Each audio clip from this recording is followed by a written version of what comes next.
Graham Feyl, as I mentioned earlier, lives in Goleta, California, where he is a PhD candidate in the Department of the History of Art and Architecture at UC Santa Barbara, where he researches queer and trans art histories.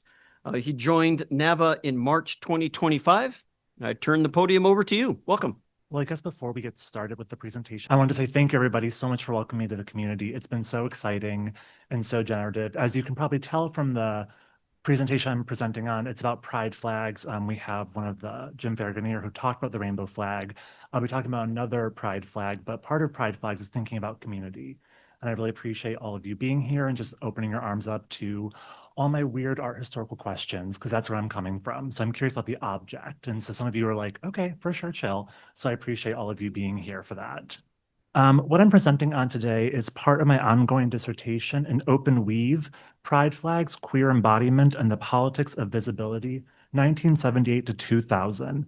As you probably can infer from the title, we're all very smart people here. My broader project is about pride flags with central case studies around the original rainbow pride flag, the leather pride flag, and the transgender pride flag. My approach to these flags comes from an art historical positioning, framing the flags as they relate to histories of craft. But I also borrow from an array of other studies, such as performance studies and queer theory. Broadly, I argue that the flags are crafted objects that evoke the queer and trans body through their handcrafted and performative qualities. Today, I'll be presenting my preliminary work on the leather pride flag, which at this moment is a second chapter. This is the first opportunity I've had to synthesize the history of the flag, leather, as well as the archival material I have reviewed at the Leather Archives and Museum in Chicago.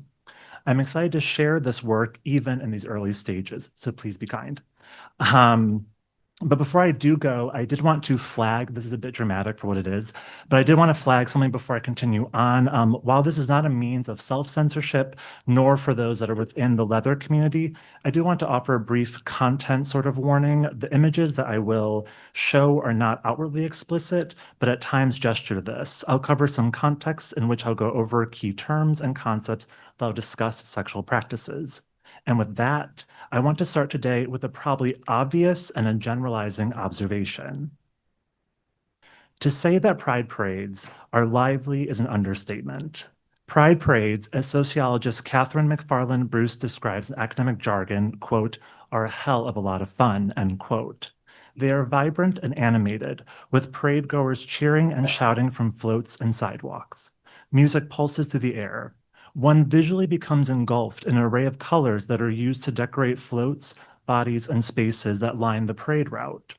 While one might feel that they have landed in the land of Oz, as Dorothy had, to allude to a film and character that has been canon in queer circles, they are experiencing the collective symbol of lesbian, gay, bisexual, transgender plus, or LGBTQ henceforth, pride, the rainbow. The use of rainbows at prides, spaces, and events that posit themselves along LGBT representation stems from the Rainbow Pride flag, which was created by San Francisco designer and drag performer Gilbert Baker in 1978 for the San Francisco Gay Freedom Day parade of that year. Baker sought to create a unifying symbol for those that felt they pushed against normative standards and found that a flag was a fitting object to do so. Among these rainbow flags, banners, and other multicolored items waved and worn from sidewalks and floats at pride parades, one might notice contingents contrasting with the kaleidoscopic visuals of other floats and participants. Their outfits may differ a bit from those of other parade goers. Leather is the prevalent material on these uniforms. Leather vests, caps, jackets, chaps, and boots are mixed and matched to fit their individual wearers' preferences and taste. Among this group, flags composed of 9 horizontal stripes of equal width, alternating between black and royal blue with a central white stripe and a slightly tilted red heart in the upper left-hand corner are waved. This is the leather pride flag and was created in 1989 by Chicago leatherman Anthony or Tony DeBlaze to celebrate, honor, and reflect leather practices and identities. DeBlaze's leather pride flag emerges from Baker's tradition of flag production to signal a celebration of difference. But where Baker was attempting to create a unifying symbol, DeBlaze wanted one to reflect a contingent of non-normative sexual identities and practices. a flag for those that fall under the broader spectrum of kink or beyond vanilla, as he described it. Part of working with queer identity and kink practices is the emphasis placed upon the body. The body becomes a vehicle in which kink is enacted upon and by. It is the body that difference and resistance to normativity is inscribed and performed. My reading of the leather pride flag is itself a body, not only positions leather into the flag and how it adorns the body, but also evokes the performances of leather play in which, at times, bruises can be left on the body. In this way, the flag becomes the body, marked, performed, and dynamically queer. When leather is uttered, it might evoke an array of images that are informed by popular media or cultural understandings of leather. One such image that may sit within the public imagination is photographer Robert Mapplethorpe's series of gay male SM practices that caused national controversy in 1989 and was central in the broader culture war of the 80s. Then Senator Jesse Helms claimed that these photographs, when shared with other senators, quote, without exception, had been sickened by what he saw, end quote. This was used as fuel as Helms rallied against funds for the arts that went to exploring inappropriate themes. Sound familiar? Or another image that might come to mind, the portrayal of leather bars in William Friedrich's 1980 film Cruising, starring Al Pacino. Pacino plays an undercover officer who enters the New York underground BDSM scene to find a serial killer who is targeting gay men. The film was steeped in controversy before its release because of the film's depiction of the inside of leather bars and sexual practices. Gay rights activists found the film to either be presenting an anti-gay narrative and or one that misrepresented the community broadly by associating a small faction of queer practices with the community as a whole. While these are just two examples of what might appear in our minds when we consider leather, I want to offer a working definition of the terms that will appear throughout this presentation. In doing so, I present ways of thinking with and through leather as both a material, practice, and a lifestyle. Leather will be used to reference the primary material that is chosen by leather folks for both their objects, masks, whips, hand restraints, to name a few they use, and what their uniforms, such as leather vests, leather chaps, leather caps, consist of. The other iteration of leather that will be an undercurrent throughout will be associations with broader BDSM, or what is known as bondage, dominance, and submission and/or sadism and masochism practices, such as, but not limited to, power play, bondage, humiliation, and flogging. One of the crucial elements of leather is that although it is often associated with queerness, it's not limited to those identified with LGBT+. Because of leather practices falling outside of normative ones, it aligns with the radicality that queerness offers and promises in defiance of normative standards. Sorry, it's more of a history lesson right now. But where does leather fit into the broader historical scope of queer history? Scholars of SM and leather practices, such as Gail Rubin, have traced the contemporary leather scene to the immediate post-war years in the United States at the intersection of both the visual language of military structure and the emergence of motorcycle groups. Returning to major cities such as San Francisco and New York City, servicemen who were feeling disillusioned from their experiences and searching for a sense of masculinity not associated with stereotypes of gay men, quote, translated military traditions into their civil, social, and sexual lives, end quote. The performance of masculinity was found in the order and discipline they had experienced in the military. Simultaneously, motorcycle groups began to form. The motorcycle had in the mind of some, quote, enabled many men to revise the powerful masculinist narrative of the untamed frontier and the lure of the open road, end quote. One such motorcycle club was the Satyrs Motorcycle Club, the oldest running gay motorcycle group, which was founded in 1954 in Los Angeles, and you can visit them today if you want. The visuals of bikers were also informed by popular culture, specifically leather-clad Marlon Brando and the Wild Ones. These groups intersected. Returning service members who'd been traumatized in the war found the countercultural nature of the biker groups appealing as they struggled to reassimilate into their pre-service towns. Subsequently, bars that catered to the leather crowd began to emerge to support this nascent formation of what is now the leather community. The leather bar has become an iconic subgenre of gay bar. In 1964, For example, Life magazine ran a profile on homosexuality in America. The piece was an attempt by journalist Paul Welch to grapple with the problem that homosexuality supposedly presented to mainstream America. Of particular interest for us is a featured introductory 2-page photograph taken inside the Toolbox in San Francisco. The spread depicts leathermen, their leather jackets reflecting light, sunglasses flickering, and the iconic folds of their hats in silhouette in front of the bar's large mural by Chuck Arnett. The Life features begins with presenting homosexuality and leather as deeply intertwined. Quote, "These brawny young men in their leather caps, jackets and pants are practicing homosexuals, men who turn to other men for affection and sexual satisfaction. They are part of what they call the gay world, which is actually a sad and often sordid world," end quote. The exposing language of describing the men as practicing homosexuals seems a contrast with the initial masculine description of brawny and the associations of leather. As art historian Andy Campbell has noted about this reading, it appears that mainstream journalism struggled to read queerly these leather men. Part of reading these leather men is to see their use of leather as a means of relating to one another. This use of signaling within the queer community has a long history. Before and after Stonewall, an array of symbols such as the lesbian feminist liberis or double-headed axe acted as signifiers for particular communities. For the leather community, before the creation of their own flag, which I know we're excited to get to, I promise, leather was the obvious key signifier of the community. It was not until Baker's Rainbow Pride flag that a flag would be folded into the broader spectrum of queer design and symbols. And just as Baker found that a flag was a potent symbol that could unify and even define the broader community, Tony DeBlaze, a leatherman and mammologist at the Chicago Field Museum, felt similar. He noted that a leather flag was needed because, quote, "leather men and women who have been participating in these same parades and events more and more visibly in recent years need to have a similar simple, elegant banner that would serve as a symbol of their own identity and interest."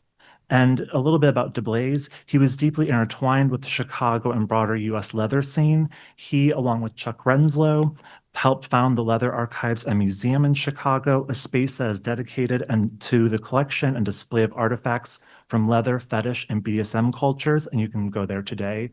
It's actually in a now old synagogue, so they kind of repurposed it. So it's kind of funky when you go there, but it's really beautiful. He was also the editor and publisher of several leather BDSM magazines, such as Dungeon Master and Drummer.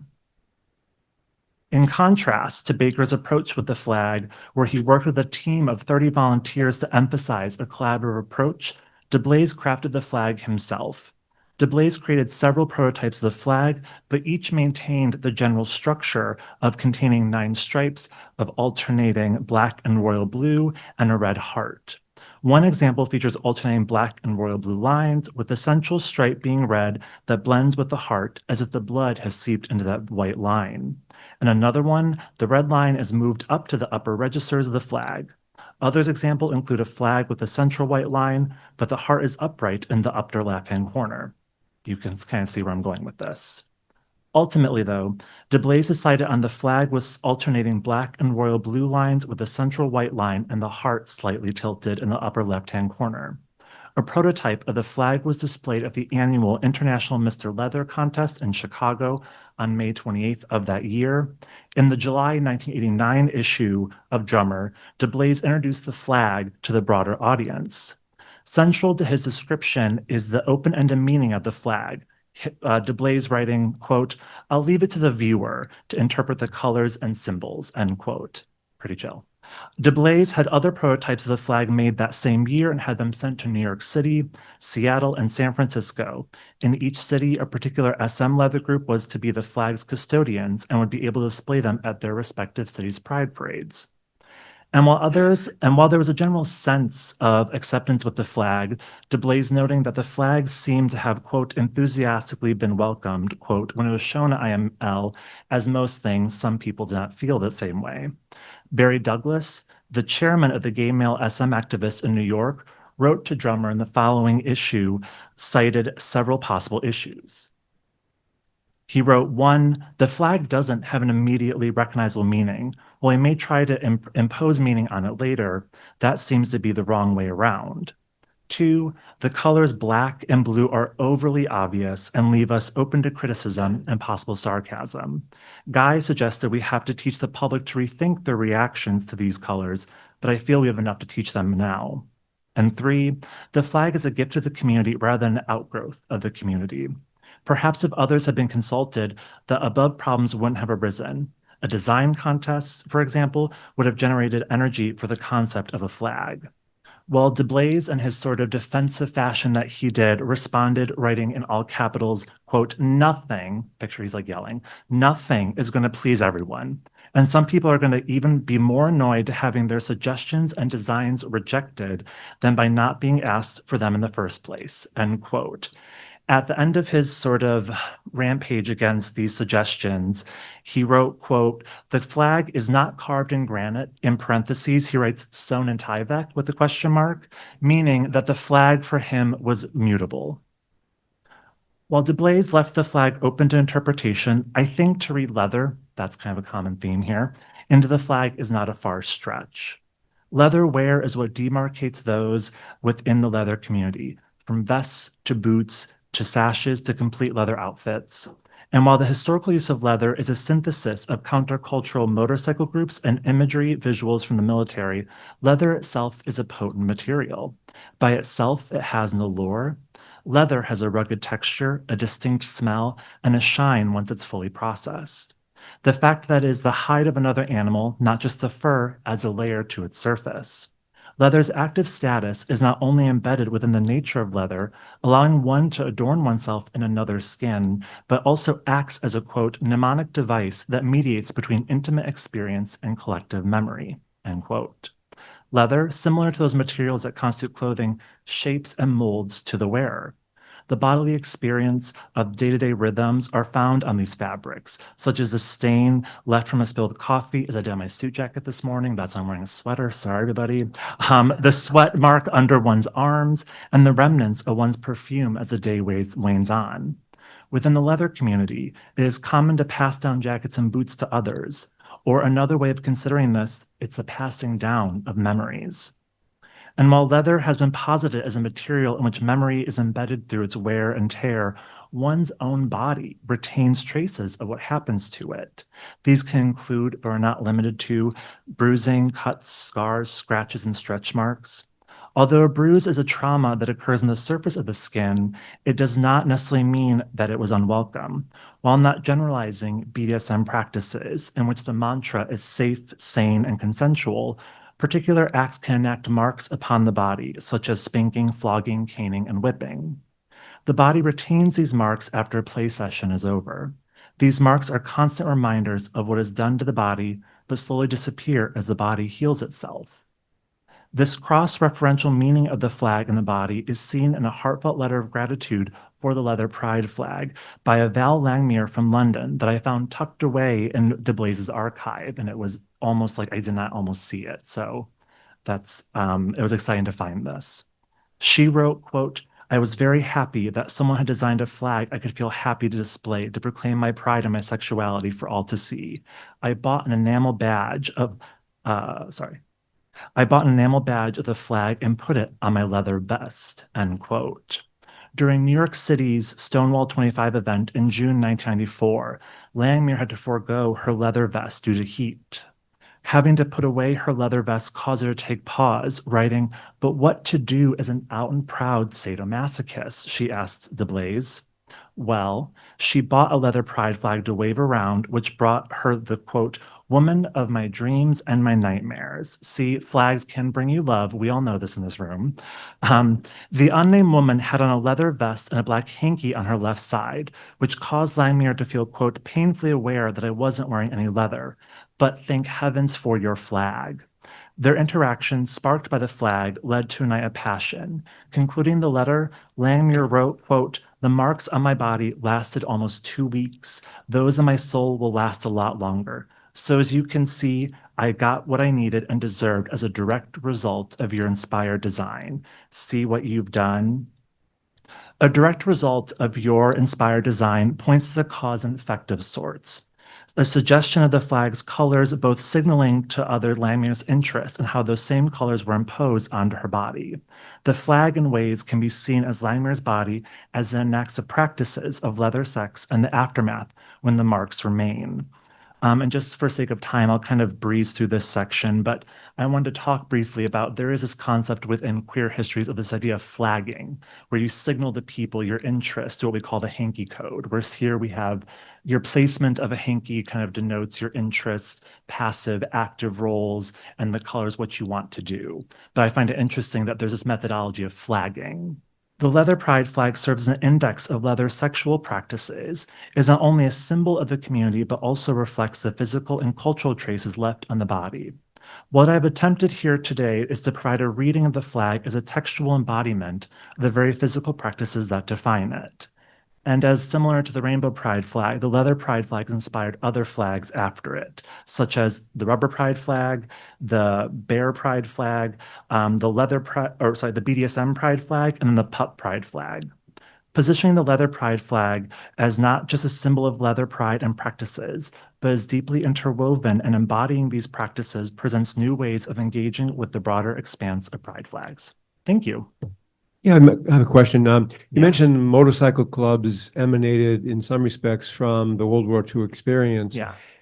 Did the bomber jackets that became very visible, Yeah. did that play into some of that as well? Because that also had a sense of victory in the air campaign, et cetera. So I'd be curious about the role the bomber jackets may have played. Yeah, I mean, so yes, like just to answer that outright, yes. I think a lot of this was sort of the translation of military gear that people were very interested in. Now, I do want to say this kind of development of leather culture and what we understand the history, it's really speculative. A lot of scholars sort of just cite the wild ones typically as just like that's how we kind of came here, but it is the reinterpretation of military gear. So bomber jackets would be definitely that. Were the handkerchief colors an influence on the pride flag itself? And if they did, what would it mean? So that's a great question. So not the original rainbow pride flag. Those had their own separate colors. And Jim, I'm blanking on that Leather one. flag, sorry. Oh, the leather flag. No. So they had their own whole separate thing. Those have been going on since the early 60s, even like before that. But the leather flag, just again, as DeBlaise kind of said, that was open interpretation. So he didn't really want to, I think, define something. But as I went through his archive, he definitely has his own thoughts on what it should be, but he always would say, but forget what I'm saying. So he was very much like, I don't want to kind of make stake in this. That's a great question. Thank you. Hi, great talk. Has you. there been a leather flag made from leather? Yes. So as you can imagine, it's heavy. It doesn't really wave. Part of my interest as I developed this chapter is actually after the flag was introduced and it was at IML, International Mr. Leather. You can attend if you're interested in Chicago every year. But it was actually started sewn on leather vest. So then it became on the sashes people were wearing. And so then actually people developed leather flags. Now, have I seen them? I've seen little tiny ones, nothing really huge, but yeah, so people are making them, and you can go on literally Etsy and there are people that can sell them, so it's out there. There's a whole economy for it. I might be getting the wrong flag, but in the Pride Pantheon, isn't there another name for this flag? For the leather one? Yeah, the leather one. It sometimes is called the BDSM flag. That's Okay. what does happen with it. But DeBlaise in his letters was like, don't do that. And people just do it anyway.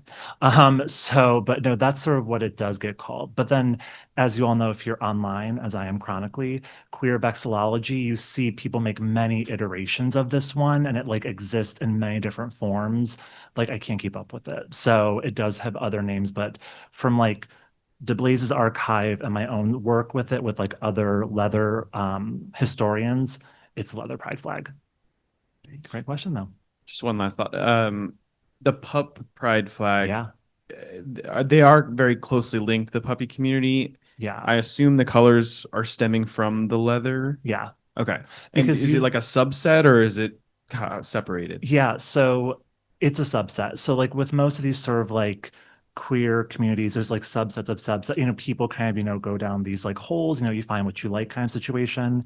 But pup masks typically are made from leather and the pup outfits are made from leather. So it's this extension of leather uniforms, but plays into this idea of leather as a sort of site of power play, right? It pups, you kind of have like a master situation. So that's kind of what it is. But I will say there is even, I can't find images of it, but there is like a bovine pride leather flag. So in the archives, it was a manifesto instead of like a manifesto. And it was really heartfelt. It was like talking about being grateful for how we get leather and all this stuff. But yeah, so it's these subsets of these things. So that's a great question.